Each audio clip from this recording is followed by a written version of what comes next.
بسم اللہ الرحمن الرحیم۔ السلام علیکم۔ اردو کہانی سینٹر میں خوش آمدید۔ آج کے اس ویڈیو میں آپ کو ایک معصوم لڑکی کے اوپر بیتی دکھ بھری سچی کہانی سنانے چاہ رہی ہوں، لیکن کہانی سنانے سے پہلے نئے آنے والوں سے گزارش ہے کہ اردو کہانی سینٹر کو سبسکرائب کیجیے اور ہماری ویڈیو سب سے پہلے دیکھنے کے لیے بیل آئیکن کو کلک کیجیے۔ چلیے شروع کرتے ہیں کہانی۔ رات کے 12 بج رہے تھے۔ میرے دل میں ایک عجیب سا خوف تھا۔ میں اس وقت صرف 10 سال کی تھی اور میری ماں ہر رات مجھے کمرے سے نکال دیا کرتی۔ مجھے اکیلے سونے میں بہت ڈر لگتا تھا، مگر شاید میری ماں مجھ سے پیار نہیں کرتی تھی۔ یہی وجہ تھی کہ وہ روز رات کو مجھے اپنے کمرے سے نکال دیتی اور پوری رات ڈر کے مارے میں جاگتی رہتی۔ ایک دن رات آدھی ڈھل چکی تھی جب اچانک مجھے دھمک کی آواز آئی۔ میں نے جلدی سے بستر سے سر اٹھا کر دیکھا تو مجھے کھڑکی کے سامنے کوئی کھڑا نظر آیا، جس نے فوراً سے پہلے ایک رومال میرے منہ پر رکھ دیا، جس پر نہ جانے کیا لگا تھا کہ میں بے ہوش ہو گئی۔ اس واقعے کے 2 گھنٹے بعد اچانک ہمارے گھر کا دروازہ زور سے بجنے لگا۔ میرے ابا گھبرا کر دروازے کی طرف بھاگے کہ اللہ خیر کرے، اس وقت کون آ گیا۔ جب انہوں نے دروازہ کھولا تو سامنے کوئی نہیں تھا، مگر جیسے ہی وہ مڑنے لگے ان کی نظر مجھ پر پڑی۔ میں نیم مردہ حالت میں پڑی تھی۔ کوئی مجھے اٹھا کر لے گیا تھا اور مجھے برباد کرنے کے بعد اس قدر بے رحمی سے پھینک دیا تھا۔ مجھے دیکھتے ہی میرے ابا کے جسم سے تو جان نکل گئی اور میں معصوم، مجھے تو خبر نہیں تھی کہ میرے ساتھ ہوا کیا ہے۔ ابا کانپتے ہاتھوں سے اٹھا کر مجھے کمرے میں لے آئے۔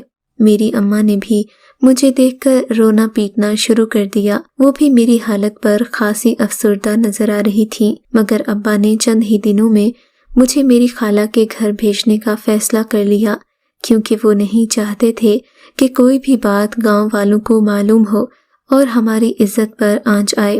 ابا کے اس فیصلے پر میری ماں کو کوئی اعتراض نہیں تھا۔ دراصل میری ماں سوتیلی ماں تھی۔ میری سگی ماں برسوں پہلے اس دنیا کو خیر آباد کہہ گئی تھی۔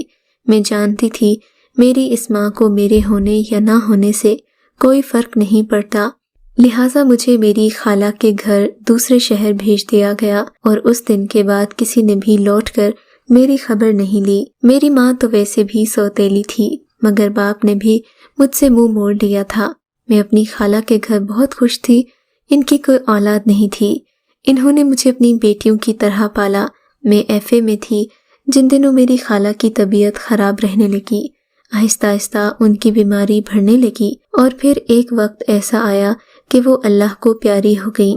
اس روز مجھے سچ مچ لگا جیسے میں یتیم ہو گئی ہوں، اور تبھی پورے 7 سال بعد میں نے اپنے باپ کو بھی دیکھا، مگر انہیں دیکھ کر میرے دل میں محبت کا کوئی احساس نہیں جاگا۔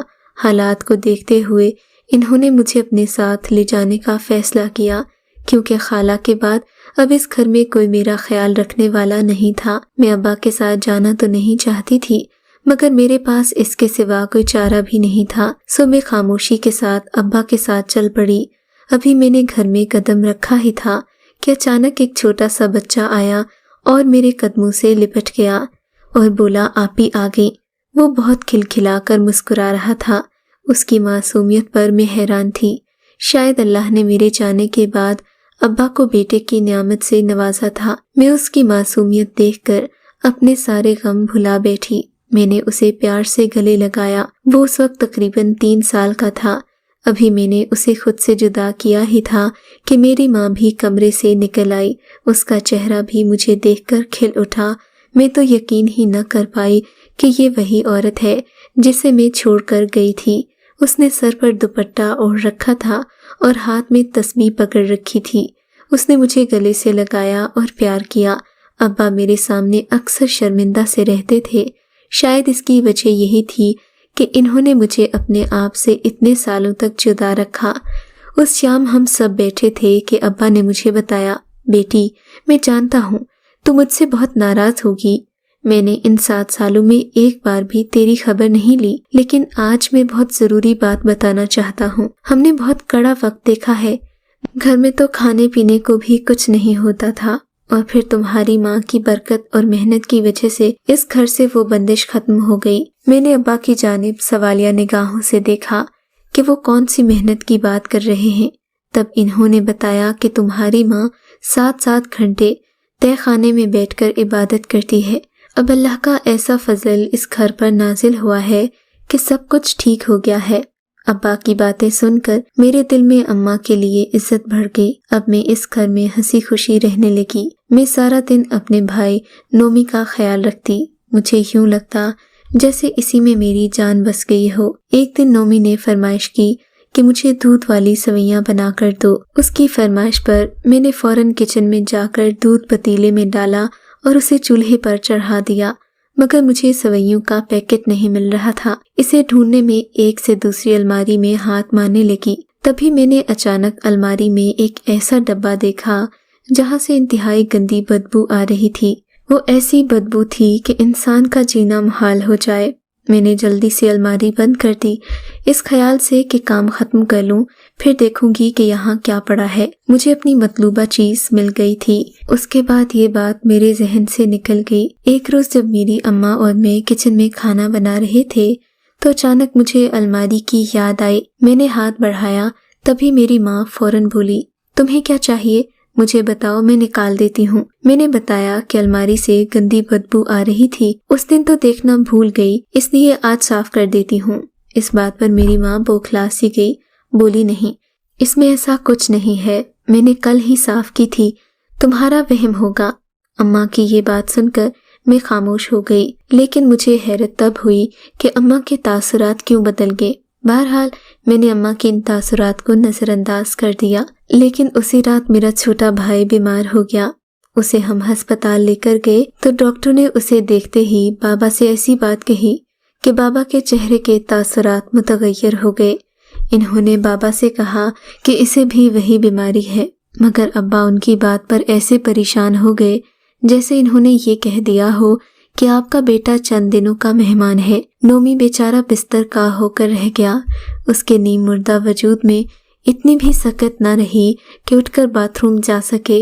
میں اللہ سے دعائیں کرتی، مگر اس کی حالت بگڑتی جا رہی تھی۔ اب گھر کا زیادہ تر کام اماں کیا کرتی۔ نومی کا ہر چھوٹا کام میں اپنے ہاتھوں سے کرتی تھی اور کوشش کرتی کہ اس کے لیے جو بھی بناؤں اپنے ہاتھوں سے بناؤں، مگر اماں کی کوشش ہوتی کہ میں کچن میں نہ جاؤں۔ لیکن ایک رات کھانے کے بعد اماں نے مجھے کہا، کچھ برتن پڑے ہیں، جا کر کچن سمیٹ دو۔ مجھے اماں کی بات تھوڑی عجیب لگی کیونکہ اماں مجھ سے کام کرنے کا نہیں کہتی تھی، لیکن خیر میں خاموشی سے کچن میں چلی گئی اور برتن دھونے لگی۔ خلاف معمول آج کچن کا سنک پانی سے بھرا ہوا تھا۔ ہاتھ اندر ڈال کر میں نے سنک کو کھولنا چاہا۔ میرا دماغ نومی کی جانب ہی تھا کہ اچانک میری چیخ نکل گئی کیونکہ ٹوٹا ہوا گلاس میرے ہاتھ پر لگ گیا تھا۔ شاید وہ پہلے ہی ٹوٹا ہوا تھا اور غلطی سے سنک میں رہ گیا تھا، اور پھر یہ بھی ممکن ہے کہ اسے جان بوجھ کر ان برتنوں میں رکھ دیا گیا ہو۔ میں سمجھ نہیں پائی تھی۔ گلاس کے لگتے ہی میری زوردار چیخ نکلی۔ اماں ابا بھاگتے ہوئے میرے پاس آئے۔ میرا ہاتھ لہولہان ہو چکا تھا۔ ابا جلدی سے ڈاکٹر کے پاس لے گئے۔ میرے ہاتھ پر کوئی 5 ٹانکے لگے تھے۔ اب نہ میں گھر کا کوئی کام کر سکتی تھی اور نہ ہی نومی کا خیال رکھ سکتی تھی۔ اماں خود ہی کھانا بناتی اور خود ہی نومی کو کھلا بھی دیا کرتی۔ ایک روز میں نے اماں کو کھانا بناتے ہوئے دیکھا تو میرے اوسان خطا ہو گئے جب میں نے اماں کے ہاتھ میں وہی ڈبہ دیکھا جس سے اس روز بہت بدبو آ رہی تھی۔ اماں اس ڈبے سے کچھ نکال کر نومی کے سوپ میں ڈال رہی تھیں۔ میں نے اماں سے کہا، اماں یہ تو وہی ڈبہ ہے جس سے بدبو آ رہی تھی۔ تب اماں بولی، ارے پگلی، یہ تو اس بگول کی ڈبی ہے، اس میں سے بدبو کیسی؟ پھر اماں نے وہ ڈبی بند کر کے واپس رکھ دی اور الماری کو تالا لگا دیا۔ اماں کی اس حرکت سے مجھے حیرانگی ہوئی، پر میں خاموش رہی۔ اب مجھے اماں کی حرکتیں مشکوک لگ رہی تھیں۔ مجھے شک ہونے لگا تھا کہ اس روز اماں نے ہی برتنوں میں ٹوٹا ہوا گلاس رکھا ہوگا تاکہ میں نومی کا خیال نہ رکھ سکوں اور اپنے ہاتھ کو لے کر بستر پر پڑ جاؤں۔ اب مجھے اماں پر کڑی نظر رکھنی تھی، لہٰذا میں اماں کی ہر حرکت پر غور کرنے لگی، مگر اماں اس بات سے پوری طرح بے خبر تھیں۔ ایک روز اچانک اماں سر پر چادر لیے گھر سے باہر نکلی تو میں بھی ان کے پیچھے چل پڑی۔ میں جانتی تھی کہ وہ کہاں جاتی ہیں اور کیا کرتی ہیں۔ اس روز میں نے انہیں کچھ ایسا خریدتے دیکھا